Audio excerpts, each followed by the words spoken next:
ठीक है। और आगे चलिए कोडिंग राइटिंग बहुत ज़्यादा चीज़ें ना ताकि आवाज़ हमारी शायद, क्योंकि हमारे पास कोई उपकरण है नहीं, ठीक है। तो जहाँ अपने यहाँ से फोकस करिएगा।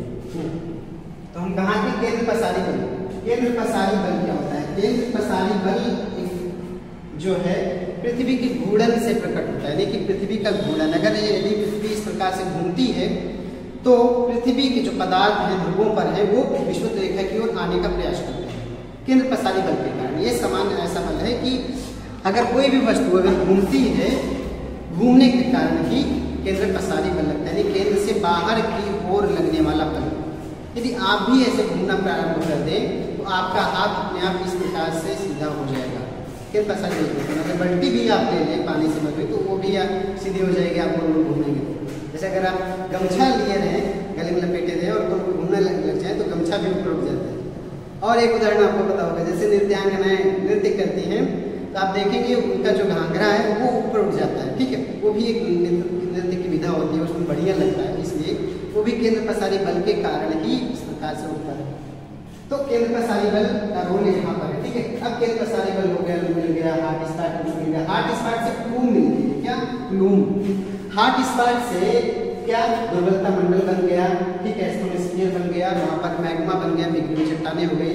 और बिगड़ी हुई चट्टानों में क्या, ये दुर्बलता मंडल में बिगड़ी हुई चट्टानों में लहरें उठने लगी।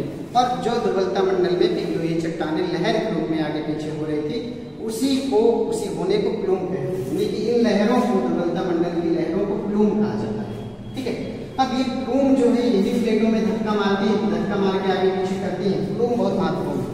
तो प्लूम की वजह से और केंद्र पसारी बल की वजह से प्लेटों में क्या शुरू होगी, गति शुरू होगी। गति शुरू हो गई, प्लेटें आगे जाएंगी, पीछे जाएंगी, दाएं बाएं जाएंगे, ठीक है। तो आइए समझते हैं प्लेटें कितने प्रकार की है, प्लेटों की संख्या कितनी है। प्लेटों की संख्या है 7 बड़ी प्लेटें हैं, देख लीजिएगा। प्लेटें 7 हैं, 7 बड़ी प्लेटें, 20 छोटी प्लेटें हैं, ऐसा महोदय कहते हैं। 7 बड़ी प्लेटें उत्तरी अमेरिका प्लेट, दक्षिणी America plate, Africa plate, Antarctica plate, प्रशांत प्लेट और Indo Australia plate, Eurasia plate. Indo Australia plate मतलब भारत भी है, ऑस्ट्रेलिया भी इस प्लेट पर है। यूरेशिया प्लेट पूरा का पूरा यूरोप और एशिया प्लेट। समझिएगा, इन प्लेटों का नामकरण महाद्वीपों महासागरों के आधार पर ही कर दिया गया, यानी कि जो महाद्वीप वहां पर है उसी महाद्वीप के आधार पर उस प्लेट को उसका नाम दे दिया गया। जैसे उत्तरी अमेरिका प्लेट, आप देखिए उत्तरी अमेरिका प्लेट, उत्तरी अमेरिका प्लेट जो है, उत्तरी अमेरिका प्लेट में उत्तरी अमेरिका महाद्वीप पूरा शामिल है और आधा जो है उत्तरी पश्चिमी अटलांटिक महासागर शामिल है। दक्षिणी अमेरिका प्लेट पर दक्षिणी अमेरिका प्लेट और दक्षिणी पश्चिमी अटलांटिक महासागर शामिल है, ठीक है। अफ्रीका प्लेट में अफ्रीका प्लेट और पूर्वी और दक्षिणी अटलांटिक महासागर शामिल है। इंडो ऑस्ट्रेलिया प्लेट में आधा भारत, प्रायद्वीपीय भारत, हिंद महासागर और ऑस्ट्रेलिया पूरा शामिल है। यूरेशिया प्लेट में आपका पूर्वी उत्तरी अटलांटिक महासागर, यूरोप और पूरा का पूरा एशिया शामिल है। पैसिफिक प्लेट, प्रशांत प्लेट में पूरा का पूरा प्रशांत महासागर शामिल है। और लास्ट में क्या बचता है आपका, लास्ट में आपका बचता है अंटार्कटिका प्लेट। अंटार्कटिका प्लेट में पूरा का पूरा अंटार्कटिक महाद्वीप शामिल है, दिखाई दे रहा है। तो इस तरह से आपकी 7 बड़ी प्लेटें हैं, कुछ छोटी प्लेटें हैं, छोटी प्लेटें भी हम देख लेंगे बाद में। तो ये 7 बड़ी प्लेटें हैं,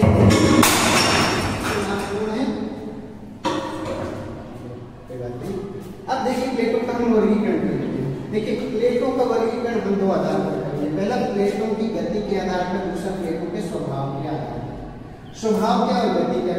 ये स्वभाव मतलब प्लेटों का निर्माण किन चीजों से हुआ है, ठीक है। प्लेटों का निर्माण या तो महाद्वीप से होगा या महासागर से होगा। तो महासागर से बनी प्लेटें महासागरीय प्लेट कहलाएंगी। और ऐसी 2 प्लेटें हैं जो कि प्रशांत महासागर प्लेट और दूसरा Indo Australia plate. Indo Australia plate पर इतना बड़ा सा हिंद महासागर है, इसलिए ये महासागरीय प्लेट है और प्रशांत भी महासागरीय प्लेट है। महाद्वीपीय प्लेट, उत्तरी अमेरिका प्लेट एक महाद्वीपीय प्लेट है, दक्षिणी अमेरिका भी महाद्वीपीय है, अधिकांश भाग इस पर महाद्वीप का है, इसलिए महाद्वीपीय प्लेट है। अफ्रीका प्लेट, अंटार्कटिका प्लेट महाद्वीपीय प्लेट है। तो 4 महाद्वीपीय, 5 महाद्वीपीय, ठीक है, 2 महासागरीय प्लेट, ठीक है। इस प्रकार से 7 प्लेटें हो गई। उसके बाद देखिए गति के आधार पर प्लेटों का हम विभाजन करते हैं। गति के आधार पर प्लेटों में देखिए 3 प्रकार की गति होती है। अपसारी गति, ठीक है, अपसारी प्लेट या आप कह सकते हैं अपसारी प्लेट की गति, अभिसारी प्लेट की गति, संरक्षित प्लेट की गति, ठीक है।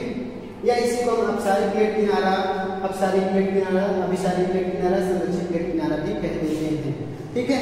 तो अब इस अपसारी प्लेट गति, अपसारी प्लेट गति क्या है? जब दो प्लेटें एक दूसरे से दूर जाए, जैसे मेरा हाथ है, ये प्लेटें अगर दूर जा रही है तो क्या अपसारी प्लेट की गति हो गई। तो अपसारी यहाँ पर आप देखिए, यहाँ पर जब अपसारी प्लेटें, दो प्लेटें हैं जब एक दूसरे से दूर जा रही हैं, तो ये नीचे का जो मैग्मा है, जो मैग्मा मंडल है, ये मैग्मा इसमें दरार पड़ेगी तो ये बाहर आने का प्रयास करेगा। जब बाहर आएगा तो बाहर आने, मैग्मा का बाहर आने वाला रूप क्या कहलाता है? ज्वालामुखी। तो ज्वालामुखी का निर्माण होगा। और जब मैग्मा नीचे धरातल पर गिरेगा तो नई क्रस्ट का निर्माण करेगा, तो यहाँ पर नई क्रस्ट का भी निर्माण होगा, इसलिए इसको रचनात्मक प्लेट कहते हैं। आगे अभिसारी प्लेट है। अभिसारी प्लेट में प्लेटें एक दूसरे की तरफ आती है, जैसे प्लेटें एक दूसरे की तरफ आएंगी और कुछ एक प्लेट ऊपर चढ़ जाएगी, दूसरी प्लेट नीचे धस जाएगी, प्लेटों में टक्कर हो जाएगी, प्लेटों में टूट हो जाएगा, ठीक है। अब एक प्लेट ऊपर चढ़ गई, एक प्लेट नीचे धस गई, तो नीचे जो प्लेट धसी है मैग्मा मंडल में चली गई है, तो ये प्लेटें भी गलने लगेगी। तो गलने लगेगी तो यहाँ पर मैग्मा में वृद्धि होगी। जब मैग्मा में वृद्धि होगी तो मैग्मा जब बढ़ गया, मैग्मा की मात्रा अधिक हो गई, तो मैग्मा बाहर निकलने का प्रयास करेगा, तो धक्का मारेगा तो यहाँ पर भी भूकंप देखा जाएगा। और जब ये दोनों प्लेटें आपस में टकराएंगी तो जो बीच का इसका भाग था वो भी फोल्ड के रूप में बदल गया, प्लेटों का भी कुछ भाग बदल गया, तो यहाँ पर आप देखिए भौगोलिक पर्वत का निर्माण होता है, पर्वत का निर्माण हो जाता है, ठीक है। और यहाँ पर भूकंप वगैरह भी देखा जाता है, ठीक है। अगर तो उनको दे दीजिए, आ जाइए, पकड़ लीजिए, ठीक है। अगली प्लेट क्या है? संरक्षित प्लेट गति है, संरक्षित गति, ठीक है। अब देखिए जब प्लेट, ठीक है, बंद मत करिए, सीधा दे दीजिए। देखिए जब प्लेटें अगल बगल खिसके, ठीक है, अगल बगल एक दूसरे को बिना नुकसान पहुंचाए खिसके, तो क्या कहते हैं इसको संरक्षित प्लेट गति कहते हैं, संरक्षित प्लेट किनारा कहते हैं, इन प्लेटों को संरक्षित प्लेट कहते हैं, इनकी गति को संरक्षित प्लेट गति कहते हैं, ठीक है। अब यहाँ पर क्या है? इसके बीच में उपांतरित क्रस्ट का निर्माण होता है। यहाँ पर न क्रस्ट का विनाश होता है, न ही क्रस्ट का निर्माण होता है, और ऐसी प्लेटों को हम संरक्षित प्लेट कहते हैं, और इस संरक्षित प्लेट को शियर सीमा भी कहते हैं, ठीक है, शियर सीमा भी कहते हैं। तो आपने प्लेटों की बात की। हाँ, सबसे महत्वपूर्ण बात यही है कि इस प्लेट विवर्तन की सिद्धांत को हैरी एस महोदय ने 1962 में दिया था, और इस सिद्धांत की व्याख्या मोर्गन महोदय ने 1967 में करी, ठीक है।